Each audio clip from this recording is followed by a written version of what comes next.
अस्सलामुअलैकुम रहमतुल्लाहि व बरकातुहू। जैसा कि आपने थंबनेल पढ़ लिया होगा, बुज़दिली की सारी हदें पार कर दी देवबंदी वलमा ने। तो बिल्कुल ये बात अभी आगे सच साबित होगा। मैं इन लोगों का पहले वीडियो दिखाऊंगा, इनके कुछ वलमा का, तो आपको समझ में आ जाएगा। पहले वीडियो देख लें, फिर मैं आगे वजाहत करता हूँ। इस बात को, इस हकीकत को आप अच्छी तरीके से जानते हैं कि बरेली मज़हब से ताल्लुक़ रखने वाले उलमा, खुतबा, जुहला बात बात पर मुनाज़रे का चैलेंज करते हैं, मुनाज़रे की बात करते हैं। वो समझते हैं कि इस तमाम मसाइल का हल मुनाज़रे में है।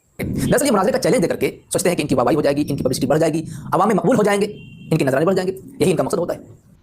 अब देखिए, बिना सर पैर का ये आदमी बात बोलता है कि बरेलवी वलमा हों, खुतबा हों या जोहला हों, जो भी हो, बार बात पर जो है मुनाजरे का चैलेंज करते हैं। वो समझते हैं कि मतलब इनकी वाहवाही हो जाएगी और इनके जो है नजराने बढ़ जाएंगे। माज़अल्लाह रब्बिल आलमीन। हालांकि ये सब झूठ बोल रहा है। देखिए, अगर मुनाजरे का चैलेंज करते हैं तो वो कुरान की रोशनी में बिल्कुल सही है। कुरान में है ना, ज़हक़ल हक़ व ज़हक़ल बातिल इन्नल बातिला काना ज़हूक़ा, कि हक़ आया और बातिल मिट गया, क्योंकि बातिल को मिटना ही था। अब इनके नज़दीक अगर अहले सुन्नत व जमात, हनफी, बरेलवी जो हैं वो बातिल हैं और उलमाए देवबंद हक़ पर हैं, तो जब दोनों सामना जब होगा, दोनों एक दूसरे के सामने आएंगे तो बातिल मिट जाएगा, क्योंकि हक़ जो है आने के बाद में बातिल मिट जाएगा, क्योंकि बातिल को मिटना ही था। ये तो कुरान की रोशनी में है।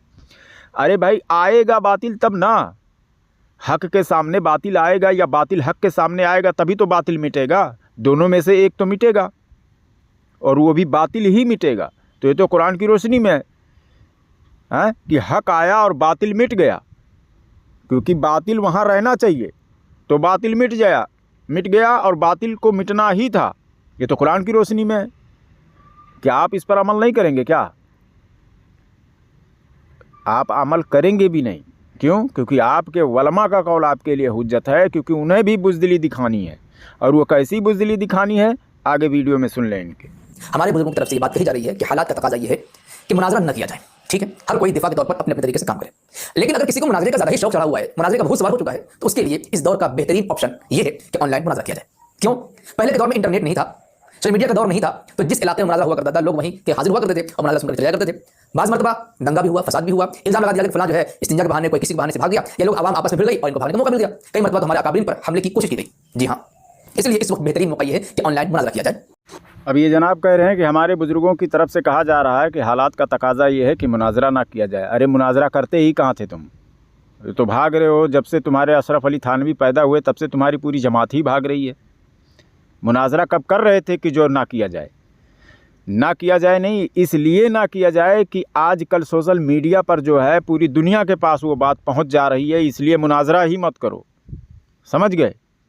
क्योंकि पोल पट्टी पूरी तरह से खुल जाएगी। पहले चार दीवारी में होता था तो उस गांव के कुछ लोग जो है उनकी इस्लाह हो जाती थी। अब पूरी दुनिया में ज़िल्लत और रुसवाई का सामना करना पड़ेगा, क्योंकि वो भी जानते हैं कि हक़ के सामने बातिल को मिटना ही है।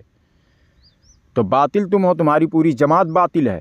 अब कह रहे हो सोशल मीडिया पर आ जाओ, तो सोशल मीडिया क्या ये वो मुनाजरे की जगह है?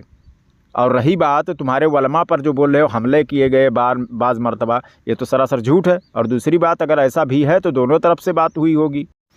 तीसरी बात मैं बता रहा हूँ कि मैं ज़िम्मेदारी के साथ बता रहा हूँ। मैं तुम्हें एक उपाय बताता हूँ और इसका जो ख़र्चा भी होगा वो अहले सुन्नत व जमात, हनफी, बरेलवी उठा लेंगे। लेकिन तुम अपने बड़े आलिम को पेश करना पड़ेगा, तुम्हारा जो स्कॉलर है तारिक मसूद को, या इसको क्या नाम है, तारिक जमील को। ऐसे लोगों को पेश करना होगा।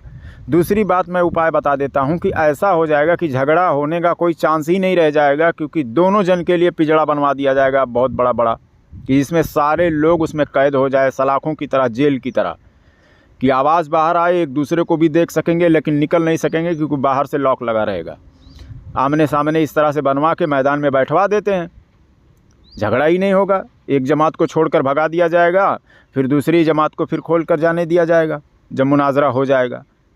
अब नहीं ना झगड़ा होगा, तो इस पर भी तुम्हें मंजूर नहीं है, मैं जानता हूँ, क्योंकि हक़ आएगा और अगर बातिल आएगा सामने और वहाँ हक़ आ गया तो बातिल को मिटना ही है, तो तुम्हारी पूरी जमात ही मिट जाएगी। तो इसलिए नए नए हथकंडे इस्तेमाल करते हो कि भाई ऐसा नहीं होगा, वैसा नहीं होगा।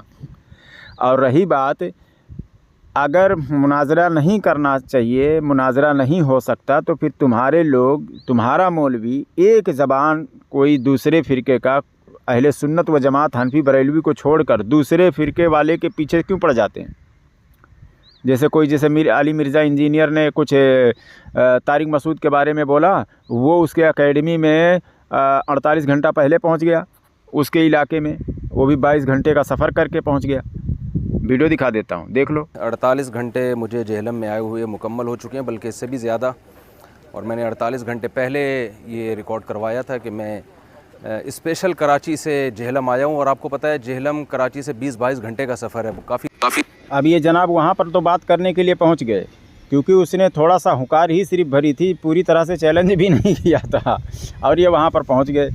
और यहाँ इनको नज़र नहीं आता है कि मुनाजरे से कोई शे ये नहीं बनने वाला है, ये नहीं होने वाला, वो नहीं होने वाला है, बहानेबाजी सिर्फ। और जो खलीलुर रहमान है वहाँ का, पाकिस्तान का, उसने भी इस पर एतराज़ किया, इसने उसको भी चैलेंज कर दिया है। ये देखिए, दूसरा वीडियो देख लें। हर जगह 4 शादियों का मसला ही बयान किया करो, बाकी मसाइल तेरे बस की बात नहीं। ये खलीलुर रहमान जो पाकिस्तान का है, बोल टीवी पे बैठता है, तो ये जो कहता है कि हर जगह 4 शादियों का ही मसला बयान किया करो, बाकी मसाइल तेरे बस की बात नहीं है, ये तारिक मसूद को बता रहा है। क्योंकि तारिक मसूद जो है हमेशा 4 शादियों का बात करते रहता है कि हमारे पास 4 बीवी है, माशाल्लाह, ऐसा वैसा, हंसी उड़ाता है, मजाक भी करते रहता है।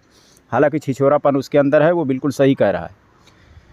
तो ये बार बार जो है कि उस पर बल्कि शुक्र अदा करना चाहिए, और उसको हंसकर नहीं बयान करना चाहिए। अगर सुन्नत है या कोई अगर आदमी कर रहा है, और हालांकि ये सुन्नत वाजिबा नहीं है लेकिन है, सुन्नत है, तो अगर कोई उस पर अमल करता है तो उसको हल्के में लेकर बयान नहीं करना चाहिए, हंसकर नहीं बयान करना चाहिए। मोमिन मस्खरा नहीं होता है। तो ये जो है मस्खरापन करता है, क्या नाम से, तारिक मसूद, और इसी तरह की तमाम बातें ये करता है। इनके अकाबिरों ने भी शख्स के बारे में बहुत सारी किताबें लिखी हैं। क्यों लिखी हैं? इसलिए कि जो नौजवान होते हैं इन सब बातों को जल्दी सुनते हैं, जो जाहिल होते हैं उसमें सुनने में उनको दिलचस्पी होती है।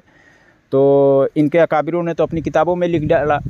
तो इनके जो कुछ मौलवी हैं अब तकरीरों में भी बोल रहे हैं कि भाई हमको सुने लोग, अरे भाई शादी का, बीवी का बात चल रहा है, हर कोई सुनने लगता है ना जो कम इल्म वाला होता है। तो इसी तरह से जाल में फंसाने के लिए ये ऐसा काम करता है। तो अब क्या हो गया, खलीलुर रहमान को जवाब देने के लिए देखिए ये क्या बोलता है। एक स्कॉलर है, नाम नहीं लूंगा, आजकल मेरे खिलाफ भी बहुत कुछ बोल रहे हैं, वो उनको अपना बोझ निकालने का मौका मिल गया तो मुझे कहते हैं इसको शादियों के अलावा कुछ भी नहीं आता।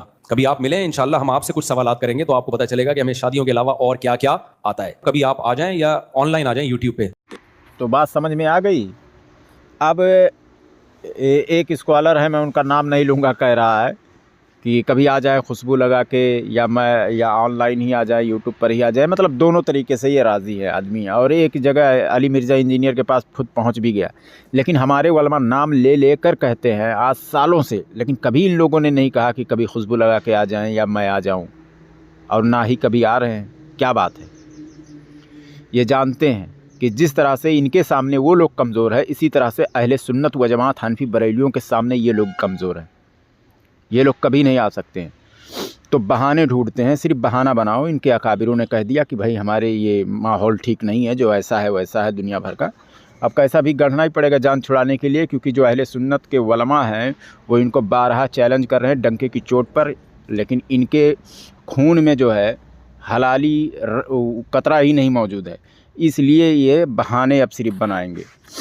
समझ रहे हो? अब बहाना बनाते ही रहेंगे, कोई ना कोई तरीका इस तरह से निकाल लेंगे और बच जाएंगे कैसा भी करके। समझ रहे हैं? लेकिन कुरान पर अमल नहीं इनका होगा कि ज़हकल हक़ व ज़हकल बातिल इन्नल बातिला काना ज़हूका, कि हक़ आया और बातिल मिट गया, क्योंकि बातिल को मिटना ही था। इस पर अमल करें। बरेलवी हजरात जो हैं वो तो अमल कर रहे हैं, लेकिन देवबंदियों की नज़र में अगर जो है बरेलवी बातिल हैं तो इनको हक़ आना चाहिए सामने, तो बातिल खुद ही मिट जाता है ना। हक़ आया और बातिल मिट गया, और बातिल को मिटना ही था।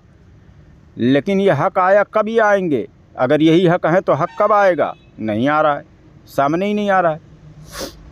समझ रहे हो? लेकिन हमारा ये यकीन है कि जब हम आएंगे, हमें आने का मौका मिलेगा, और ये लोग वहाँ पर रहेंगे नहीं, रहेंगे तो ये ज़रूर मिट जाएंगे।